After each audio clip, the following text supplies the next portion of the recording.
Hi, I'm Nikki. Hi, I'm Hope. Welcome to Equipped Fellowship, where friends become family through Christ. We're two Jesus loving friends on a mission to share personal stories, resources, and real talk about our triumphs, breakthroughs, struggles, and setbacks. Why? Because we believe you are called to live victoriously, and we're here to equip you with Holy Spirit led tools and strategies to strengthen your faith, transform your mindset, and walk boldly in God's promises. Because here's the truth. You have been given great and precious promises by God. So grab your coffee, lean in, and let's grow together. It's time to step into everything God has for you. Yes, and we're stepping into everything God has for us because today we are talking about asking God to use us, praying to Him, asking Him what's next, saying, "Here I am, Lord, use me." And He uses you, He calls you, and you don't feel equipped for the challenge. That's what we're diving into today. Right, absolutely. I'm looking forward to seeing how it unfolds, and I don't know. I don't know. I'm just really excited. I am too, because I'm actually living it out right now in real time. Mhm. So, just radical honesty. Last Monday, I was at church and I was journaling and I was like, God, here I am, just like I said in the intro, use me. I will go where you want me to go. And lo and behold, I got a call Friday night for a short term job offer. But honestly, I didn't wanna go. I didn't feel equipped. I just still don't feel equipped 4 days in. I don't know what my purpose is, where I'm at. It's all feeling strange and hard and unnerving, and there's a lot of questions, but I know God called me here, and I'm s trying to figure it out. Yeah, absolutely. I feel that. And it's funny, like, I was eager to hear kind of how you landed on this topic today because when you told me what you felt like was on your heart, I'm like, that sounds great. And I took to the Father. He literally spelled out to me like 7 steps of the journey of obedience in that process. And it was so similar to that cycle that you're talking about, or being in that journey, I should say, because at the end of the day, it's going to have a different face for all of us, but we all find ourselves in that place. Yes. So that's why I was looking at my notes the whole time, because while you're telling your story, I'm like, oh, there's part one or step one of the journey. Two. Oh, three. Oh, four. She just said it. It's really funny. So I can't wait to share that as we go along. Yeah, and it's interesting because we want these things. We want the Lord to use us. Mhm. We want him to put us in places where we can apply what we've been doing on our spiritual journey.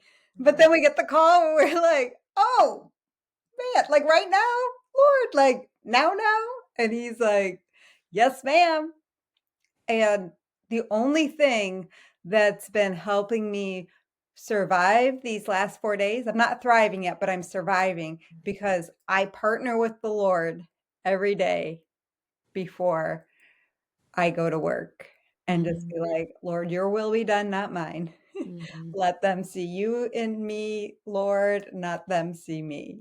It's just that's and taking it one step at a time because Hope, you and I know we can go off on the curly cues Right. and make a complicated situation more complicated. And it's been so hard for me to stay present and obedient these last 4 days and just take it one tiny baby step at a time because, girl, I don't operate that way. Me neither. And I honestly think that this past year in general, a lot of different people that I've had conversations with are starting to get a better understanding of taking it one step at a time. It's like the Lord all at once is like, here's a floodgate of this lesson for the entire body. Again, with different faces. And I was literally meeting with, I've talked about a biblical counselor, just met her for fun yesterday. And she said it like 3 or 4 times because we were just talking. And, I'm like, yeah, clearly this is very much a theme for all of our lives right now. Like, and she's in her upper 70s, you know, and we're like all these little stepping stones having all the same experiences with the Father, and I'm walking it out in a completely different way, which is so funny. Of like, I knew that God called me to start something. I started, I gain a little momentum, and I'm like, yeah, I heard God doing good, and then bam, slapped in the face. You're like, well, crap, am I all wrong? Yes. And that's where I'm at right now. The past like almost 48 hours, I've not been thriving. And God's had to rebuild me up and remind me, as we often talk about, of his character, who he is. And wouldn't you know it, I know your life has been with the new job stuff has been like really like busy fool and kind of like, whoa, how do I get my footing? But I thought it was so cool that I was reading in our Bible. It's where the donkey talks. But it's either Balaam or Bacal. It's one of the B names. But anyhow, he kept saying, like, if God said it, like, I'm not changing it, basically. And I thought it was a really cool theme that the Lord spoke to me while I'm walking the same journey like you're talking about out. And he's like, God doesn't lie. This is what he said. I'm not going against it. And I just thought it was such great timing in alignment with this topic. Yes. I haven't gotten to that part yet because I am way behind on Yeah, my. I was like, it happens in this reading plan and when life shifts. But it is so true. You have to stand on God's promises. You Yeah. have to, because doubt creeps in so quickly Mhm. instead of just like, I can do it. I'm partnering with God. Let's go. Oh, God. I cannot wait for you to read it. It's in the book of Numbers. It's somewhere between chapter 21 and 25. I Yeah. think it's somewhere in there. But you're going to think it's so crazy because in that process, God told him not to do something. He still Mm. did it. Wow. And then God still interfered to prevent. And even though he moved forward in disobedience, when he was finally like, oh, okay, I see, I was a bozo, made a mistake. He was unshakable on like, this is God, this is God, this is God, this is who God is. And it was no longer like, oh, I just do what I want to do. It's like, no, this is based on God. So I'm really excited for you to read that story. And I was just on a walk with a friend earlier, complete sidetracked, but we were talking about something. I ran into her while I was walking my dog. And I was like, oh my gosh, have you ever heard of the story of the talking donkey in the Bible? Because a lot of people are familiar with the story, but don't Mhm. actually know the story. Yeah. And I was telling her about it while walking. So I just think it's the coolest thing. That is so cool, because now that you say that, people have referenced that a lot to Yes, me, but I have never read it with my own two eyes yet. exactly. I can't wait. Okay, I know it's a bit of a sidetrack, but at the same time, it's actually very relevant. And I need to do a quick Google just so the listeners are like knowing where to find the story, though. Of course, a Google search will show you very quickly where it is. But it's so in line with like, can you handle what God's called you to do? Because God was truly empowering him, protecting him, um, having him speak things that the person didn't want him to speak, you know? Mhm. So, anyways, it's like I'm telling a good movie and I'm like ruining the ending. I think that's how I feel. You know, you reach a new level of your walk with Jesus when you feel like you're ruining a good movie when you're talking about the Bible. I was just thinking the same thing. Like, I am so excited to go read this now. Like, seeing a favorite movie or a show or something, and you're just I'm like, don't ruin it, girl." But man, and that's so often the case there where we can recite something from scripture and not know the context. So let that be a lesson for whoever's listening too, that like you hear things quoted, but we never really know what it actually is referring to. Is that a miracle that a donkey talks? Yeah, Yeah. but there's more. I can't wait. Okay. Anyways, back on topic. Um, and that actually, like, I told you that I felt like the Lord gave me the like formal title of the 7 steps is like the journey of obedience. Yeah. And then like the subtitle, if you will, is like there's different levels of believing and accepting it. Mhm. And the levels of believing and accepting puts you in this little cycle. And as you just go from step 1 to step 7, whoop, back at step 1, and you're revisiting it because you're getting it deeper in your belief system and your acceptance, whether it's based on whatever, what God says about you or who his character is. And so that's the cycle. Is it okay if I just start sharing some of the Yeah, steps and please, maybe? because I'm Okay. excited. Because I made notes too, so I'm wondering how they all Yeah, hit. Yeah, okay. yeah. So the first part of the journey, number 1, is we answer. Either optimistically or hesitantly, we're saying yes to the calling, yet having no clue of how he's gonna do it. So we answer. Which you even talked about that in your part. You were like, well, I didn't really want to do it, so you were a little hesitant, but you still said yes. Yes. So that's 1. First we answer, second we seek. And so we go to seeking him and gaining clarity on the details, and I don't know, again, while you're walking out your current journey, if you have anything to share with that. I know I have like different pieces of my own journey about that, but it is like you said, the way you've made it through so far is in the mornings, right? I guess that you did answer that question kind of already. In the mornings, you wake up, you start with him. Yes. And even during my job during the day, because I see multiple people at different times a day in groups of people, and I have to seek clarity before each group of people Right. because each group I'm going to need to serve differently. Each group, God highlights 1 or 2 people to me, like, hey, keep your eyes on that one. Hey, just let them be on your radar.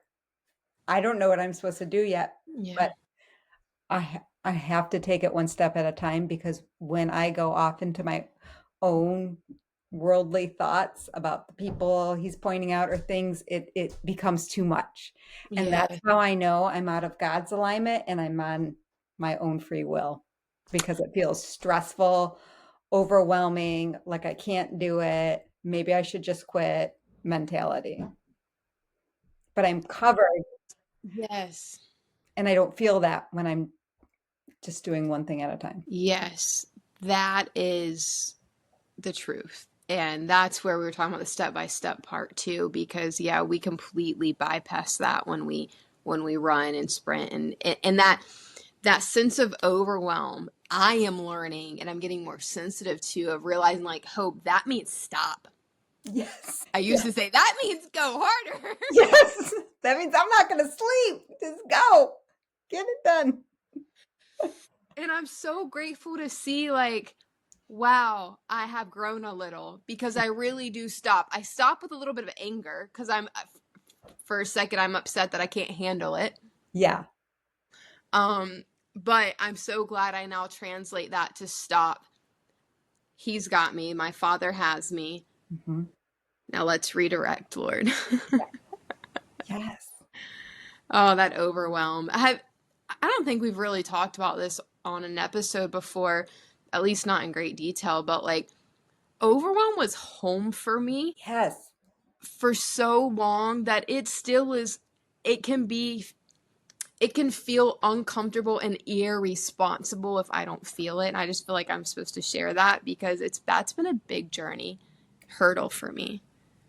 I felt that because I was processing this the other day because this is a new place I'm at and new people and eyes are on me because I'm the new woman at the place. And that striving component came in. And I was just like, if I don't figure this all out today, then someone's going to say I'm doing a bad job. Mm.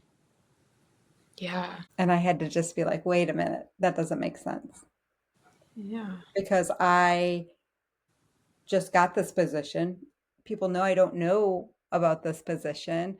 So, yeah, I'm not going to do everything right. And they can judge me if they want, but I'm here to learn and to be open and to do my job well and to follow God's calling. So, does that really matter in the long run? No. But that Yeah. was new for me. Yeah. Changing perspective and being Yes. okay. Like I might fall on my face, but it's going to be okay.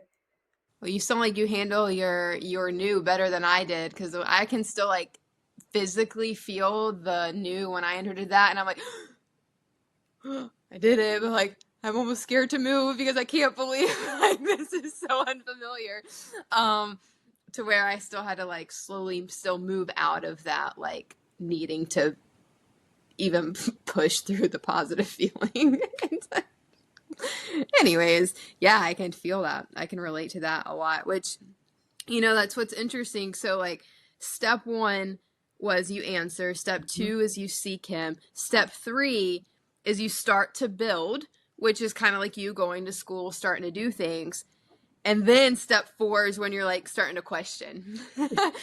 And you're like, well, progress is not what I had imagined. So whether it's like you using your example where it's like, oh my gosh, if I don't figure this out, I'm not going to be at this level where everyone is going to be like, wow, Nikki's the new woman doing great. So you're like, crap, progress isn't what I imagined. So then you start questioning everything about your abilities and going back to your ability to hear God, because you're like, well, I know that in the beginning I felt really confident that I said, use me, Lord, and he opened this door, but here I am in the process now on step four, questioning everything.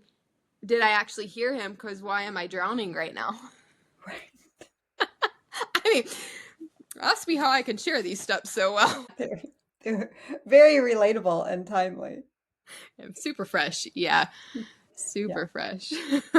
It, it reminded me, Hope, when I told you about this position, and you're like, just a couple days ago, I was Oh gosh, yeah. I did one day at this place where I'm at, and I was like, I don't think they're gonna call me back. Like, I just think might not have been a good fit. And then lo and behold, they call me for a short term position. Yeah, yeah, Which not even like coming back for one day. It's like, nope, you're coming back for a while. But that also again reminds you of God's character, that, and honestly I've never really liked when people would be like, what God has for you no one can remove and take, and I don't know, I didn't like the presentation of it. Mhm. But now that I'm getting stronger in my walk with the Lord, I'm understanding that the heart behind that is it wasn't dependent on Nikki's performance. Right. No. Just like you trying to get everything finished and understood so quickly, it wasn't dependent on you. The door wasn't open because of you. Did you need to obey and have a relationship with him? Yes, you do. Mhm. But the moment we think it's dependent on our performance, we've completely missed the whole message, the whole Right. point of God. Right. Yeah. Yeah. That reminds me of Moses when God asked Mm. him to speak, and he thought it was so dependent on his performance and his Yeah. ability to speak. That story always resonates with me because I think I speak so poorly, and I bring that top of mind all the time. And I'm just like, God uses everybody, regardless. Yeah. And when we're talking about use and being confident and like hearing him, but maybe not feeling equipped, I started thinking from our Bible readings, and we're like we're like way past the halfway mark now, like we're like, okay, we've done some reading. I can't tell you where clearly a lot of stuff is, but it's up here now in like a memory bank. I was like, God, is there any example in the Bible of someone mishearing you? Um, so like after brief research, I realized that I don't think, now people can absolutely comment and correct me on this, but that there's anywhere in the Bible where someone misheard God. It was simply that they were impatient or disobedient that caused a different outcome. Yes. It wasn't that they misheard him. And I thought that was fire. It was all because of disobedience and being impatient, which we've already talked about in Mhm. this conversation that we like to just run. So I don't know why we tend to question so often his voice when Right. every person, you talk about the Old Testament especially, they heard God. And we really don't know what that looked like. You have some images of it. What do we know? We weren't there. Yeah. So, what makes it any different today when we feel like we know our Heavenly Father so intimately? Why do we question? I think we question because he puts us into some situations where we're not trained up for, That's right? fair. Yeah. Like Yeah. his apostles were like fishermen and like tax collectors and like had nothing to do with ministry work, Yeah. really. Right. Yeah. You know, some of them had more background than others, but Yeah, yeah. Jesus is like, I'll make you fishermen. It's like, okay, what does that mean? I'm a they're fisherman, like, but that's not the same thing. they're like gassed. Right. Are we I gonna like think I'll trap get them with the net? I don't understand. That's funny. That's a good point. That is a good point. And we just have to, as elementary as it sounds, continue to build our trust in who he is and understand in the depths of who we are that saying of like, God doesn't call the equipped, he equips the called. Right. It sounds real cute on paper. It's really hard to live it out. Really hard when you're in the middle of it. Like, yo, God, you said you're gonna equip the call. I'm waiting. Like, equip me. I'm Like, pretty sure that's why every time I bring up a cheesy saying that I've heard, I'm like, I never liked it because I feel like I'm always in the middle when I hear it, and I'm like, this is not a timely statement. yeah. Or I wasn't mature enough to understand it, or whatever it may be. Yeah. Um, that's so funny, but that's actually a very good point, though, Nikki. Is like if we step into our humanism as humans, we Mhm. question because we're not equipped, and we love the safety and comfort of feeling Mhm. solid ground, Yes. battle ready, Yes. arms full of tools. That's right. Yes, I have my checklist here. Right. What do you need from me What do you, today? I was just gonna say that. Like, what do you need? I got it. I've been waiting for this. Yeah, it's rare. Well, I don't think I've ever experienced like something that I was really waiting for. Like God totally equipped me and like zoomed off. Like, But that's our expectation yeah, sometimes. Or a yeah, lot of times. What a good conversation this is. This is like, it's firing, it's giving me a lot of energy. And I think it's because it's revealing so much about how, it sounds funny because it's energizing me, but how distorted my view was, but in a good way. Or it's like, man, God, I'm fired up. Now I'm really getting it. That like, this had nothing to do with me. And even if you are preparing me in one area and I feel locked and loaded and you take me mm, complete 180, it's okay. right. I'm still locked and loaded with all that stuff, Yeah. and it might be useful to where I'm going. I don't know yet.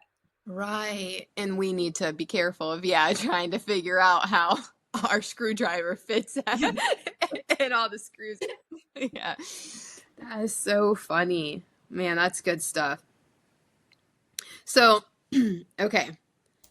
One is we answer, two is we Mhm. seek, three is we get started, four is we question, five, we've kind of hit on this just because we're conversing while we're doing it, but like we challenge or we're faced with a challenge. So it's like, Mhm. all of a sudden, after you're like, okay, God, did I hear you right? What are my abilities? You're starting to believe that where you are right in that moment proves the false beliefs about yourself. Like you're no good, you're useless, you're a mess up. All of those yucks that you've carried for so long. Or we'll use the reference I made earlier. I'm overwhelmed all the time. I knew that I could never feel at ease in something. I knew I couldn't do it. You're met with this challenge, Mhm. which God probably intentionally does to help grow us. When you talk about, well, we question because we're never equipped. We're never equipped. So we face this challenge head on, and it's like, what are we going to do in it? Amen. Right. Amen, God. Yeah. I'm like, I'll receive them. But it really, it challenges all those false beliefs that you have in you about yourself. Mhm. Um, and we so quickly want to be like, well, that just validates them, and that proves that I'm actually am this low and Yeah. worth nothing. Yes, I agree. Because as you were talking, I heard if we don't face challenges, God can't upgrade our armor, which we've talked Amen. about before. Yeah. Amen. Like we say we want to be battle ready, but it's not just one battle we're going to face. We're going to face battle, different challenges, different hard seasons, different ups and downs all the time. I keep going. Go ahead. I have this image. So my sectional is right here, Uh-huh. and I see a person, whatever, and there's like no details of face, so it's Yeah. no one specific, laying on the sectional in armor and just like, I'm good. Yeah. It's like, how pointless is that? Like, what are you doing? Why? What? You're just gonna sit there forever in all this gear and just say, "I got it. I'm good. I don't need to do anything." then Right. what was the point to ever get it in the first place? Yes. If we don't use it, why you got your shoes a piece on if you're not using it? Like, yeah. It's just, I don't know, you see the bags of chips and sodas and they're Right. just in their armor. And they're like, this is the life. It's catching all my soda from dropping on my clothes. Right. That's the perfect analogy. Yeah. We're meant to be used by God Yeah. in the best possible way. And even though I'm saying the best possible way, doesn't mean it's going to be easy. Right. Well, so here's the other thought about what you're sharing. Think about being on a sectional in armor and how uncomfortable that would be because of the positioning your body is in, and armor is not meant for that position. Right. Yes. Girl. I felt that in my okay, battle ready means you need to be standing in all those motions that are required for that armor to work. And Yes. you'll feel okay while doing it because it was made for those motions. That's right. Yes.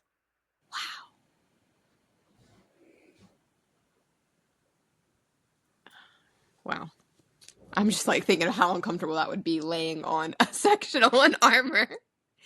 Truly. Well, it made me think too, not of a sectional, but the phrase armchair warrior came up.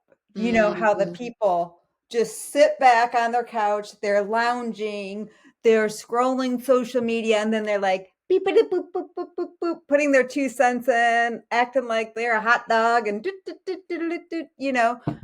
flinging off things, but they're not really doing anything. Right. That's the truth. You're just in your armchair, you're just lounging on your sofa, not Yeah. walking out your purpose. And no wonder people who comment, not all, but most of the people who make comments from those armchair warriors, it's not positive, it's not uplifting. Never. It's divisive, it's rude, it's mean, it's snarky, it's provoking. Like, yeah. That's a good point. Yes, because they're uncomfortable. Yes. That's what I'm saying. Like, yeah. With They're themselves, who they are, they're not, Yeah, no, truly. It makes me think that because God truly does use all things for good, that when people are doing that, they're uncomfortable with who they are and they're expressing it outwardly, but He lets that happen to your point of them not living in their purpose. Because at some point, again, I'm going back to also visualizing that they have the armor on simultaneously, right? That at some point, your body goes numb, you're pinching in weird places, and you finally reach a point where you can't tolerate it anymore. It's just at what point do you decide to say, yes, I am so uncomfortable with my perspectives, my mind, my body, whatever, that I'm going to finally sit up. Yes. Because that's all you got to do. It's like, girl, get up. Mm-hmm. Sit up. And this example of being in an armchair or a sectional, sit up. Right. Get in that posture we've talked about in episodes 2. Now receive. Yeah. And I think one of the barriers to go along with everything that you said, sometimes you don't realize how uncomfortable you are. Oh, or no. how stuck you are, or how immobile you become. You just do the same thing over and over and over again and forget how strange or how uncomfortable or how disconnected it feels. Well, and that's where, I guess the saying rock bottom comes from, because eventually, hopefully, you get to that very bottom. Yeah. And start coming back up. But I mean, that's hard to speak on because every person is so different. But, you can talk about that, or even going back to the overwhelm conversation. I didn't know that there was any other alternative until maybe in another area of my life that I was uncomfortable. I said yes to the Lord. And then my horizon, my vision broadened on what was possible. Yeah. And that's the whole point, right? You just got to get in a spot to widen your vision and perspective of life and what's possible. Yes. Man, it's good stuff. So you get to that point of you're being challenged, like we talked about, and then you have a moment to be able to pause. So step 6 is you pause. And this is really interesting how this came out. So after your challenge and you're going through that kind of war, um, you catch yourself in this lull. So it's either because you've temporarily said, I can't do this, or you quit, excuse me, or because you notice the path you're headed down isn't in alignment with God. So like allowing those thoughts to really take over, right? And you're like, Yeah. whoa, ooh, this is, or like your example you shared earlier where you're like, whoa, I got to stop this right now, right? This isn't in alignment with what I know. So you stop because you quit, or you stop because you notice you're headed down a path that's not in alignment with God. So you stop and process with God, however long that it may take. It may take minutes, days, weeks to months, Mm-hmm. and you don't know, and we can't define it because you have no clue what God's actually doing. Right. And you gave a great example of your current situation where you're like, every time there's a new group of people, I could say, okay, a couple of people are highlighted to me. What's God going to do? I don't know. But every single opportunity, you pause and stop, let God speak to you. And then you're like, okay, well, let's see what happens. Yes. But we can't define that though. And I think that's really important. I preaching to myself based off where I'm at right now. I've so often have had seasons where I pause and God gives me something in seconds and minutes. Yeah. And now I feel like I'm in a really long lull. Mm-hmm. And we ain't talking about weeks. Right. And so yeah, it's a wild ride, but the beauty is after you hit that challenging moment, if you can pause and catch yourself. Yeah. And be okay with a lull. Even if it's a lull because you're temporarily like, I can't do this. Yeah. If you give God enough space to speak in those Mm-hmm. moments, you'll be able to actually go into the last step either way, which we can talk about in a second if you have anything to add about the pause or I think anything. that's so important because as God's highlighting people to me where I'm at, it's hard because earthly Nikki wants to go and ask all these questions. Mm-hmm. And God's like, not yet, not yet. And you're just like, that's hard. It's very difficult for me when I see someone who's struggling not to immediately go up. Yeah. It's really hard. Do you know what just came to me by you saying that? I've never thought about this before. Curious your thoughts on it. You know, we talk about boundaries a lot, like us Yeah. setting boundaries. But what if we saw when we as individuals struggle with that? Because I've been guilty of that. I think women holistically have that tendency. Yeah. What if we changed our perspective to be like, okay, God, I hear you because I don't know what their boundaries are. Hmm. Yes. See it from a boundary perspective. I don't know. That really just shifted my mindset of like, I don't want to cross that threshold that they may have set personally that I can't read. I don't know. Right.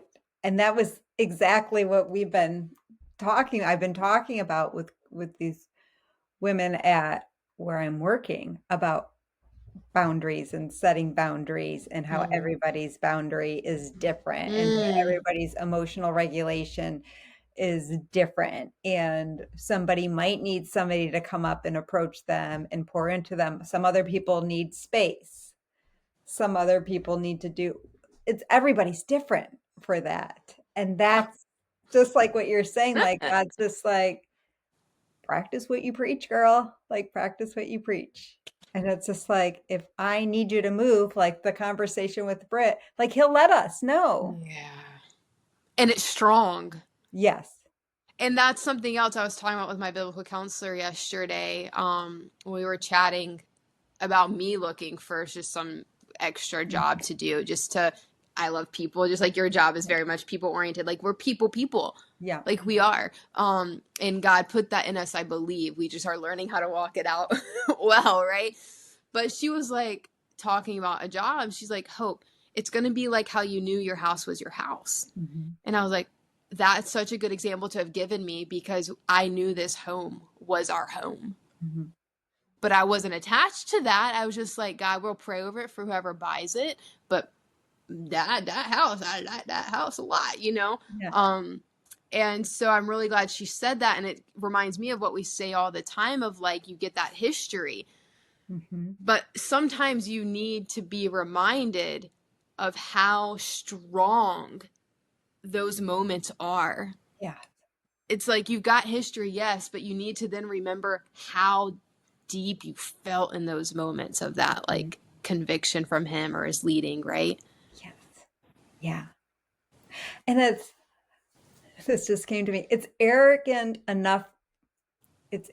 for us to assume that just because we might have those skills to approach somebody or talk to them, Uh, like, doesn't mean we should. that's the truth. Doesn't mean we should at all. I feel that. That's the truth. Yeah. Because I have Mm. every skill, not every skill, but I have a lot of skills to approach these people who have been highlighted to me. And I could probably do a pretty darn good job helping them with ever what they're dealing with. But that's my arrogance. That's my ego in play. That's not God's will. God's will is like, mm-mm, not right now. Just put these people on your radar. We'll deal with it. I'll let you know when the time Woo! comes. I feel that he'll sometimes highlight people and it's like a not now. And it's one of those like, just remember them and Right. trusting that he'll bring them back to your memory when Mhm. it's the appropriate time. Yeah. And that's a difficult one to me because it's a form of surrendering, which is so goofy because it's like the people are starting as a stranger anyways. It's like, but then the fear. So going back to like the challenge, I've always had a fear of a missed opportunity. Mhm. So am I going to lean on that fear and simultaneously arrogance that I have what it takes? Yeah. Or I'm going to trust who my father is. And it's funny you talk about the arrogance and the pride because you're wanting to extend what looks like love, but when the number one block to loving like God is pride. Right. We Yeah. shared that in How to Love Like God's episode. Yeah.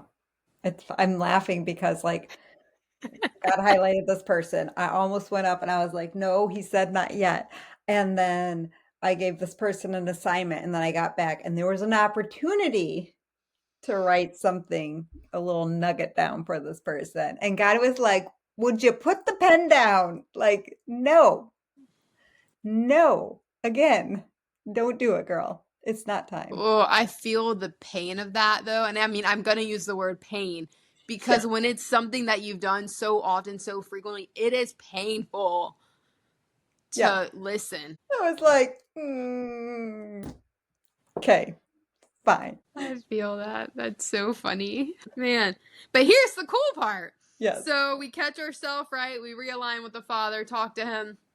Or I should say, pause and talk to him and let him set us up well. So then the last step is momentum. So you regain your momentum, and sometimes, depending on where you are in your personal journey to wholeness with the Lord, you may repeat this cycle over and over. But this is my favorite part. But the good news is each step will last shorter and shorter. And much to your surprise, you've actually been building and obeying God all along. Yes. In that whole process, is even though you have those sticking points, those challenges, those you pause, you quit, you question, you look back, you're like, wait, God, you still been, won't he do it? Won't You he won't, do it? You still, I wrote that at the bottom. won't he do it? Won't Yes. he do it? You are still building through the whole, it makes me emotional to think Yes. about. He Yeah. never changed in that whole process. Right. Yeah. And we say, Hope, won't he do it? It's won't I do it? Won't Nikki do it? Won't Hope do it? Won't he do it? It's that Yeah, pride again. Oh, it comes up a lot. it does. That's why it was number one in that list. God's proven that he's like, I told you guys I knew. Oh, good. He does know. It actually really made my eyes water though, because I had this beautiful image of going through these 7 steps and repeating them again and again. It's like, well, God, I'm answering a little bit more optimistically and I'm seeking you more quickly and I'm getting started faster and my Yeah. questions aren't as like, heavy as they were before and I'm not Yeah. questioning your character as much. My thoughts about myself are shrinking, so I'm not being as challenged about, what you say about me and who you are. I catch myself quickly once I kind of stop for a moment, right? Yeah. And it's like you go through this and you're staying in those cycles and you notice all that and then you look back. Like literally, I just picture being able to look behind me and seeing this beautiful like trail of him building different structures, different pieces, all this beauty. I don't know how to explain it. I hope that someone, for each individual, they have in their mind's eye their own image of looking back and what they see. It goes, Hope, this goes perfectly, this nugget that I wrote earlier. I wrote down, you don't have to feel equipped because God Himself is your equipment. Ooh, And like you said, He's building it and He's doing wow. it. And He's your equipment. That is really cool terminology. we think we need to do and all the things and figure it all out. Gosh, my eyes are like, yeah, they're really watering. I'm just thinking about the love I feel in that. Mhm. Yeah, it's so hard. And reading that brings me so much peace. Yes, me too. And I think that's what like was giving me energy earlier. It's like it was excited. Obviously, it was like up here in energy, but simultaneously, because two things can exist at once, right? I had all this Mhm. energy and excitement, but it was like my depths of me, my soul, every part of me felt this piece of like, Yeah. can't believe I've still been on that journey of obedience, of Mhm. trying to build and equip myself. And I think, you know, you often talk about the worldly, Nikki, worldly thoughts, worldly whatever. And the world does teach, like, you've got to equip and you've got to make yourself ready for opportunities. Um, and I guess the answer, now I'm thinking about it, it's like equipped fellowship. Like, the Yeah. whole point is we're only equipped by Him, and it's not in our own doing at all. But the world does teach differently, and you've really got to protect yourself from letting those things seep in. Even like using your situation as example, what you're Mhm. walking through, you're not in an isolated setting, so you're with other people that have been in, lack of a better term, industry for a Mhm. while, and so their mindset, you don't know where their mindset is, Right. so Yeah. you have to protect your ear gates Yes. as they give pieces of advice. Hmm. Yeah. Yeah. And I see over 100 people a day. And so I have so many people coming at me and interacting with that it's just, yeah, you gotta be equipped with God Mm. to just handle it all. Yeah. I love that. He'll be your equipment. So that would be an encouragement. I think that to summarize everything is like, if you're still listening to this episode, when it's done, close your eyes and use your sacred imagination and picture yourself turning behind you and seeing what all He built and equipped you for. What equipment do you see? Mm, it's good. Yeah. I think that'll do it. I do too. I was just about to say the same thing. This was way richer than I expected. Yes. I'm so grateful. Yeah. I wrote a little closing encouragement. Okay. It says, friend, if you've been praying for God to use you and now find yourself standing in the middle for what you prayed for, feeling shaky, unsure, or maybe even inadequate, adequate, lean into this truth. You are right where you're supposed to be. God delights in using ordinary people for extraordinary purposes. The very fact that you feel weak is proof that His strength will shine all the brighter through you. So instead of asking, can I really do this? Ask the Lord, how do you want to show your glory through this? And then that's when I said, remember, you don't have to feel equipped because God Himself is your equipment. Won't He do it? Won't He do it? Until next time, be blessed, guys.